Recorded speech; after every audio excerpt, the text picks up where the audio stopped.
left right out once again. This time I'm in my vehicle just as soon as somebody pulls up. Anyway, man, I had a hair in my mouth.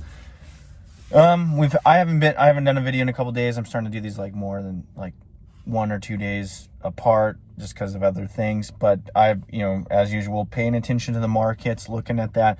It looks like we rolled over from a big rally, and now we're seeing a little. Remember, I mentioned the Goldman thing, their trading desk, who pretty much called this huge rip-roaring summer rally right before it happened. They were talking about their flows and orders that were coming in, and then that guy, or that same trading desk, kind of reversed, said they were seeing a lot of sell orders, which if you look at the charts, it looked like that the markets actually hit. Well, I think it was either down. I was looking at the chart. I should pull these things up, but it was either the S&P 500 or the Dow.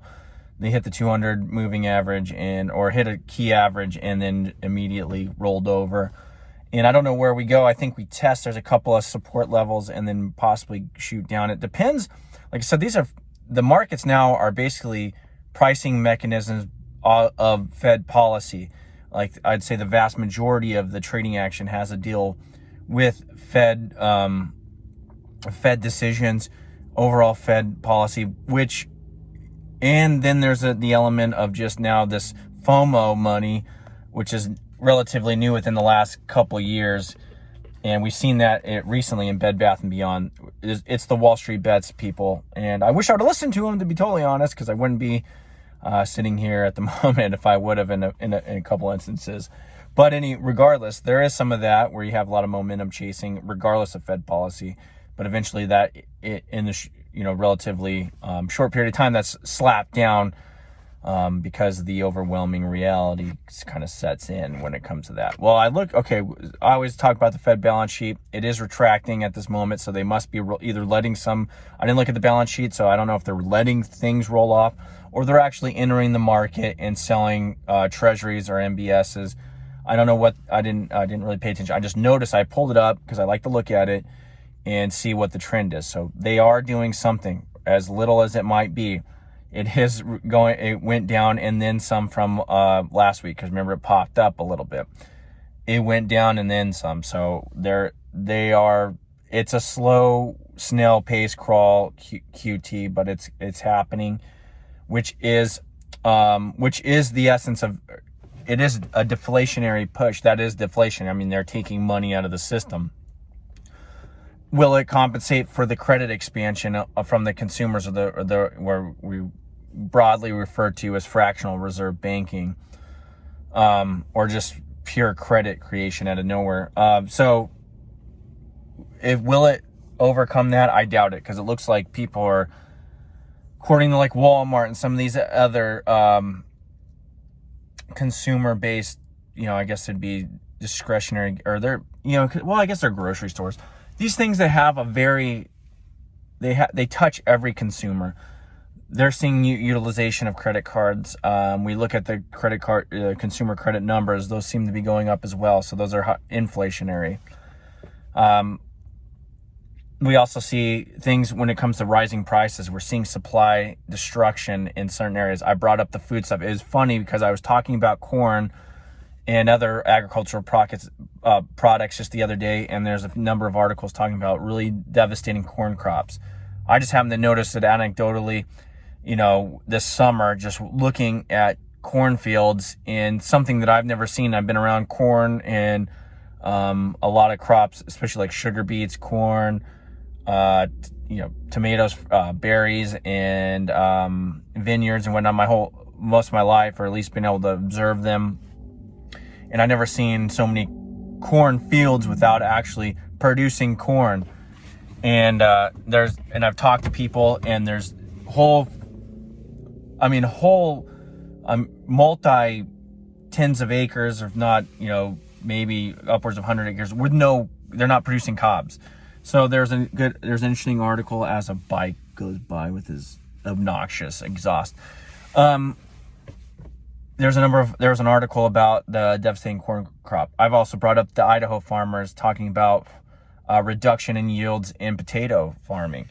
So you have these other elements too that are going to push prices higher in various sectors. But what you're going to see when you know it's not inflation is what you see is other spending in other areas decreasing to compensate for more essential goods. So you might see a little less in whatever, people aren't buying couches or something. I don't know. You got to just look at the whole gamut of things, but you see more money flowing in the food items.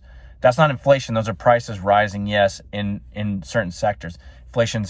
Inflation typically you'll see a broad-based rise because that's, the money supply is actually increasing, which is the definition of inflation. But so we're seeing there's some other calls that I'd seen on the ag sector. I mean, we talked about the bird thing. We talked about egg prices. You're going to see when we're getting up towards November, wait to see the turkey prices. I'm just telling you right now, it's probably not going to look good because I don't know how many millions of birds, chickens, turkeys, or whatnot had to be euthanized. And it takes a while in the ag game, for lack of a better term, the ag game, to replace herds, to replace flocks, because you have to have these birds have to hatch. They're not just manufactured. Well, in a sense, biologically manufactured. They're not just, you just can't put them in, develop them in a machine, and there's a certain time to maturity. There's a lot of different aspects. So you also have that kind of in the cattle market because of the drought.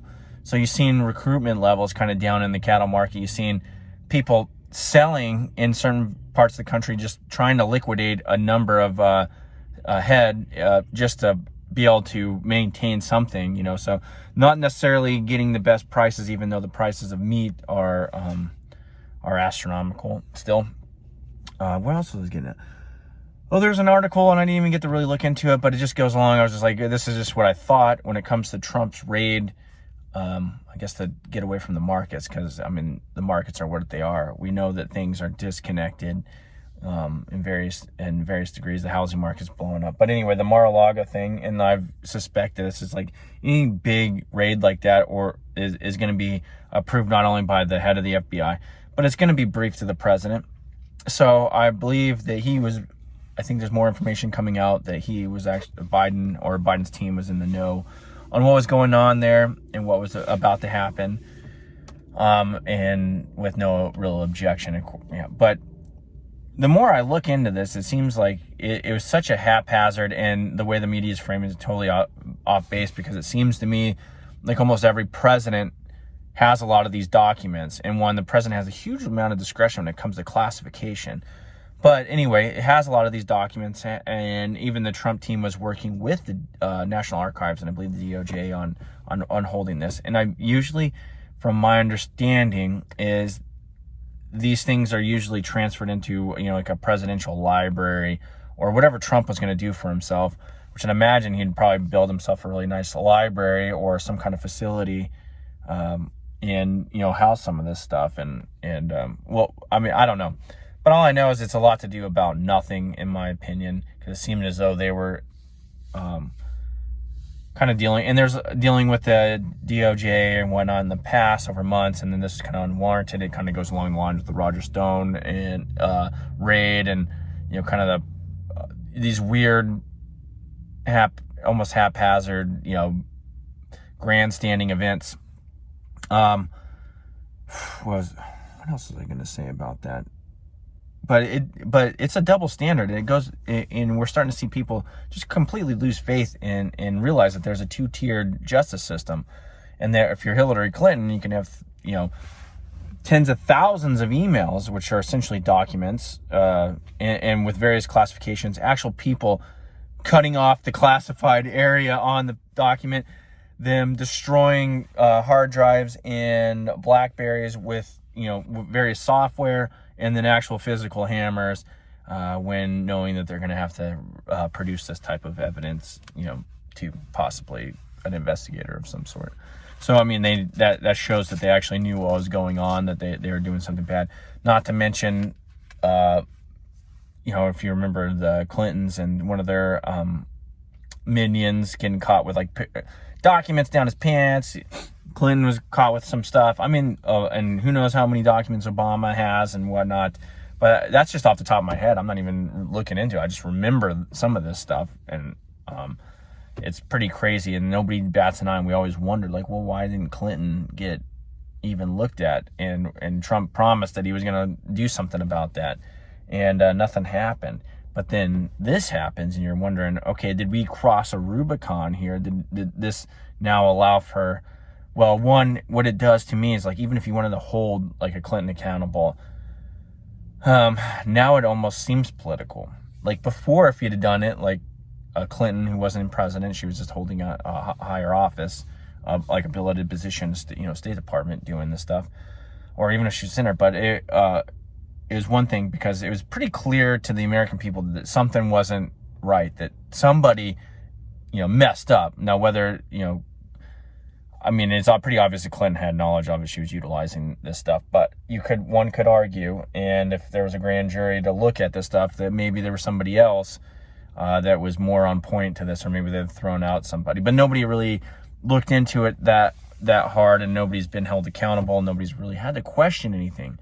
But when it comes to this Trump thing, and especially like the January 6th deal, it seems like these are political persecutions. Like, it's hard pressed to see any real overwhelming evidence in a lot of this that warrants this type of action comparative to these other politicians that are doing nefarious things.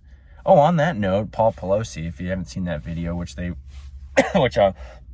me, supposedly they've not been willing to release that video, but somehow somebody has it, and it's over on Twitter somewhere. And it's kind of, I thought it looks like something out of Reno 911, to be totally honest. But the guy's clearly hammered. And apparently, well, it's funny, just if you can look it up, watch it. But apparently he's getting out, no jail time or no nothing. Pretty much a slap on the wrist, and even with in the public eye. I mean, I don't know if he has to pay a fine, but it was pretty ridiculous, especially a politician or someone of hard regard like that, or political figure, or political figures in family, that essentially nothing happens. Nothing's going to change in that guy's life, where the average guy gets a DUI. And yeah, you're not going to go to prison unless you somehow do something really bad. So I mean, when they put that as a headline, I'm not saying that that's a bad thing, because normal people don't go to prison. But what you do have to do is a bunch of classes. I remember this in the military, and it's probably gone up from there, but I remember there'd be like a DUI is worth 10 grand. And that's just like going to court. That's doing the classes. That's, whatever, various other costs that might go into that. Of course, I haven't had a DUI, but I know people have, and it's, it costs a lot to get through this. And you think this guy's going to really bat an eye over this? Probably not. Man, he's still going to sip his vino or whatever and do, I don't know what. He wasn't drunk on wine, I'll just tell you that.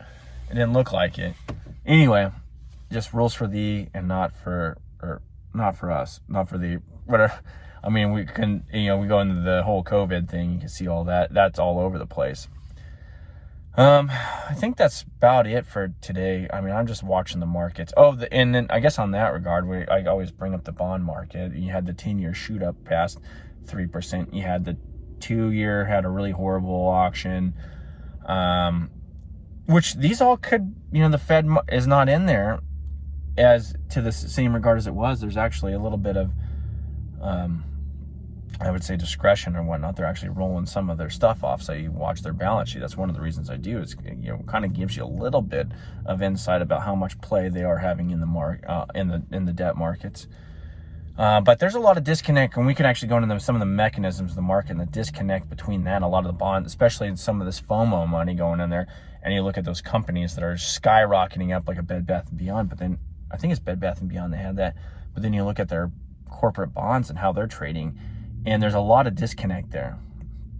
And typically it's usually the bond guys that are on the up and up when it comes to viability of a company. Granted, that can change, because if you had something like a GameStop where it shoots up so much, and somehow they can use that and get that equity and restructure, but it doesn't seem like a lot of these companies are utilizing these rises in their own equity to rises in their own stock to tap some of that and restructure the company or whatnot. They're kind of just going the way of Blockbuster and just like, we're going to ride this until everything falls apart. Anyway, all right, talk to you later. Peace.